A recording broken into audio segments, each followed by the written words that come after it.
How's it going, everybody? Welcome back to another video. Today I'm going diving with my friend Hunter, and we're gonna try and shoot it out to this deep ledge that I know of. Isn't diveable often, but is or should be diveable today, hopefully. The weather is nice still, and we can get out there and get out to this really deep ledge that has a really nice ulua hole, and also, I've seen ukus there as well. And so we're bringing out some chum and bringing out some, spoons and flashers and stuff, and hopefully we can get lucky. Hunter really wants to shoot an ulua, so hopefully we can get lucky with that. But yeah, that's pretty much the rundown, and we're gonna go out and hopefully shoot some fish. So I'll see you guys in the water. Shoots. Here we go, guys. First drop here. This is Hunter's camera, and as we were going out, he came across this nice pair of jacks right here, and one of them was a nice yellow spot, so he lines up on that one, gives him a nice shot, and he takes it, gets it right in the gill plate. So he lands this really nice yellow spot, but unfortunately after this the current started ripping like crazy, and so we couldn't actually make it out to the zone that we wanted to get to, the deep water zone, and we were forced to go back inside. And on the inside I saw a nice munu go into this hole right here, so I unloaded one of my bands and I look underneath the rock, and I can kind of see him at the back of the hole there on the opposite side of me. So I line up, take a shot. I was kind of just shooting at his shadow. I couldn't tell exactly where he was and where his head was at or anything like that. And I start trying to untangle him here, but eventually I run out of air and I have to go back up and make a second drop to go and retrieve my fish.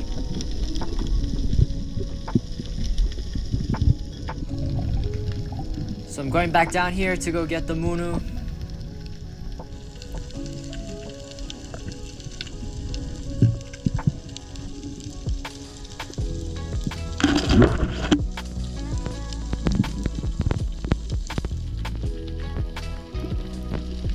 Eventually I get him out right there.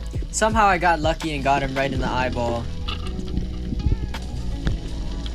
and actually kind of stoned him. He was dead by the time that I went back down to go retrieve him.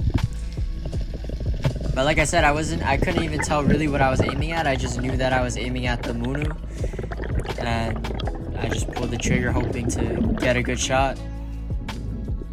But really nice size munu.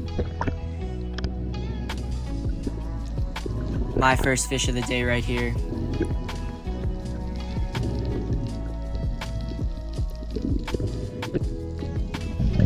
So after that, I was looking in all of these cracks and rocks, trying to see if there was any, ulua caves or anything. And I was seeing a lot of menpachi, and I was thinking to myself, dang, I really wish I had brought my 3-prong. But I hadn't planned to be diving shallow or diving the inside, and so I didn't bring it. But I couldn't help but think I wish I had one on me. And so I'm looking in this cave right here. I thought it was gonna open up and be an ulua hole, but it wasn't. And then I see this eel here, and I'm thinking, that's weird. He's kind of just sitting out in the open.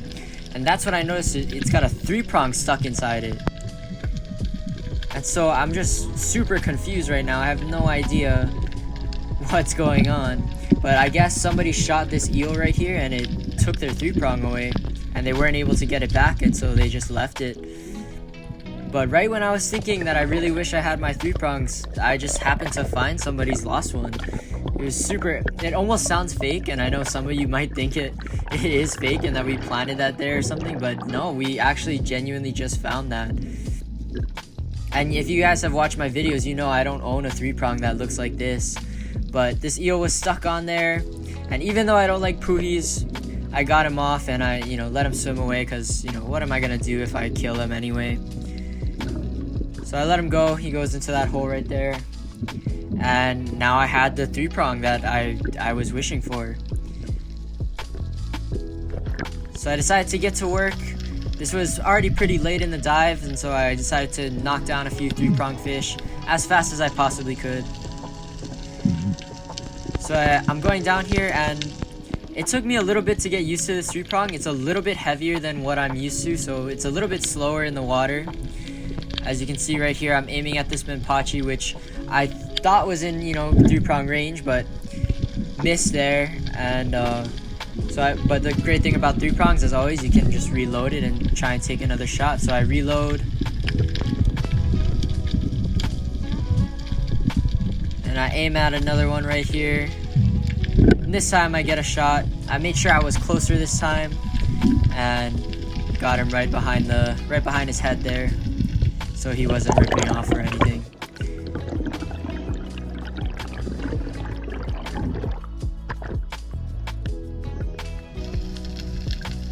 So going down on another drop here. I was also seeing a lot of colle, which was, you know, even better for the 3-prong, and it was easier to get used to the 3-prong with, you know, practicing on these colle versus the Menpachi. Menpachi are a little bit more jittery and faster moving. But I got this nice colle right here. Now, as far as the 3-prong goes, it wasn't bad. You know, I think it's like an 8-footer or a 9-footer maybe. But like I mentioned earlier, the 3-prong material, I believe, if I had to guess, I would say it's fiberglass. So a little bit heavier and a little bit slower in the water. And also the prongs, I believe, are like titanium or stainless steel or something that doesn't rust. Because if this thing has been in the water for, you know, any real amount of time, I would think that the prongs would be rusted. So either it was brand new and I just found it as soon as, you know, within a day of somebody losing it, or, you know, the prongs just don't rust. So it was, I hit a bunch of fish that came off just because, you know, I didn't get them with a good shot, and also the prongs aren't rusted. And if you guys 3-prong at all, you know that the rusted prongs are like the best kind of grip for the fish. Then I get another nice colle here. Got him right by the tail and got lucky he kind of stayed on there. And also the person who made this 3-prong, or not made, who had this 3-prong before, they put their grip real high up on the 3-prong. It was about, I would say, halfway down, maybe a little less than halfway down the 3-prong. So pretty high up, a lot higher than the grips of my 3-prongs, what I usually like to do, which wasn't necessarily a bad thing. I actually kind of liked it. You know, I don't prefer it over having the grip a little bit lower, but it was still interesting shooting with it because I've never shot with one 3-prong that has a grip this high up. And so it was interesting getting used to something, you know, on the fly. I just happened to find this, and then, you know, being able to use it well enough to where I could get some fish for dinner. And it actually turned out great. I mean, I really liked the 3-prong. It was really fun to use.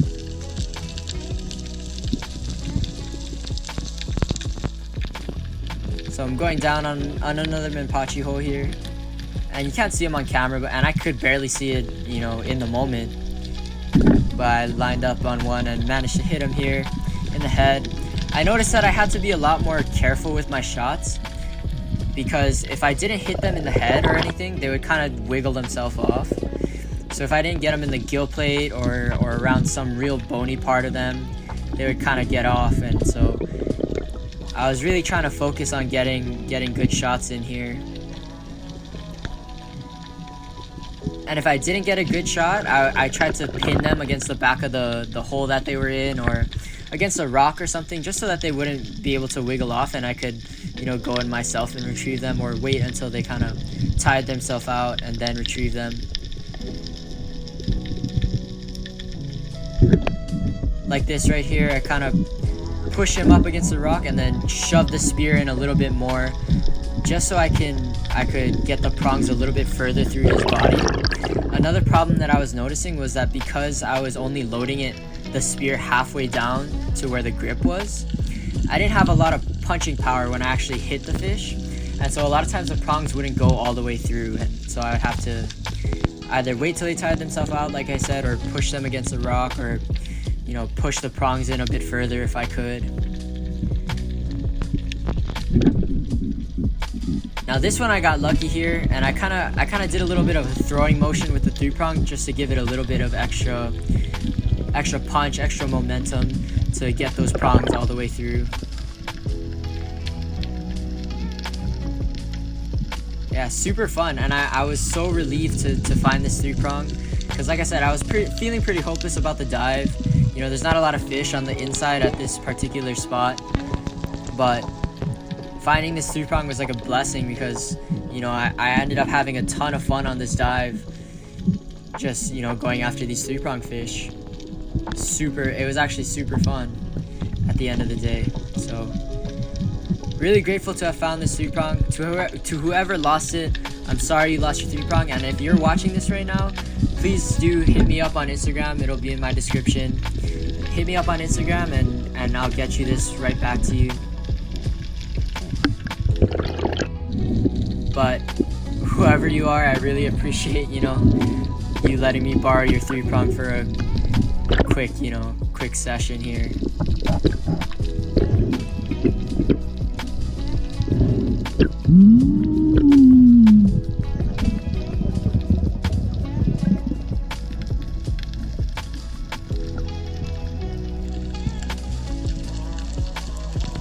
Just going down on another Minpachi hole here.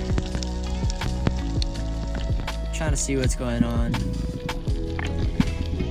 There was actually a lot of Minpachi in a lot of different holes, so I was able to rotate in a small area. The current was still pretty nuts, even on the inside, so I was just kind of going between the same few holes in this one area.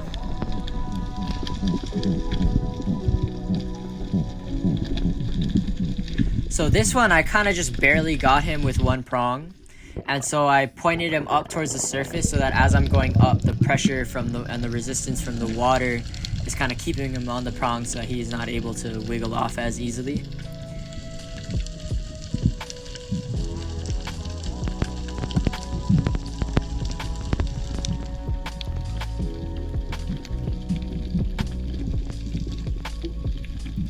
Yeah, it ended up being a super fun, you know, more 3-prong oriented session. I wasn't planning on 3-pronging, obviously, otherwise I would have brought my own. And, you know, we were planning to get out to a deep reef and hopefully get some nice, you know, bigger fish like ukus and uluas and whatever. But while that would have been super fun and super cool, this ended up being, you know, a great dive at the end of the day. Super fun session.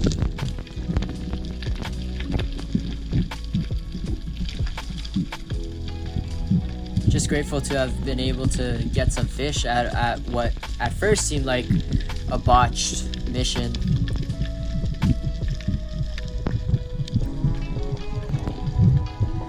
So this is towards the end of the dive now. I'm starting to kind of get the hang of the 3-prong.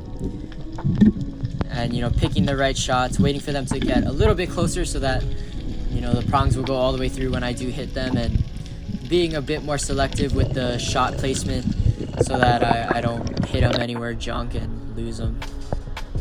Yeah, super fun dive.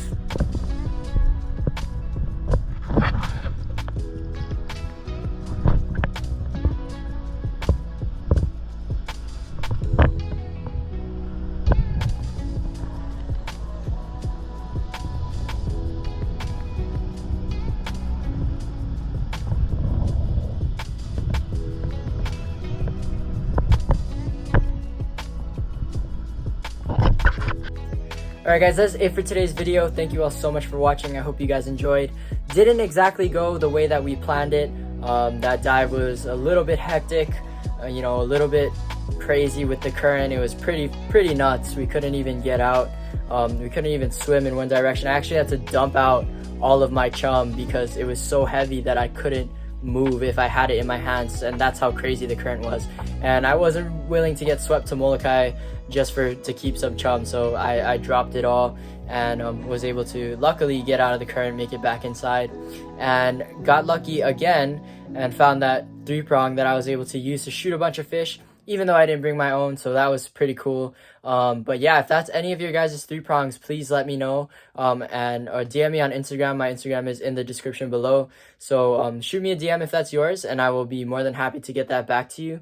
But yeah, that's all I got for you guys today. Go check out Hunter's YouTube channel and his Instagram. I'll put that in the description below. But other than that, that's all I got for you guys, and I'll see you in the next one. Shoots, everybody.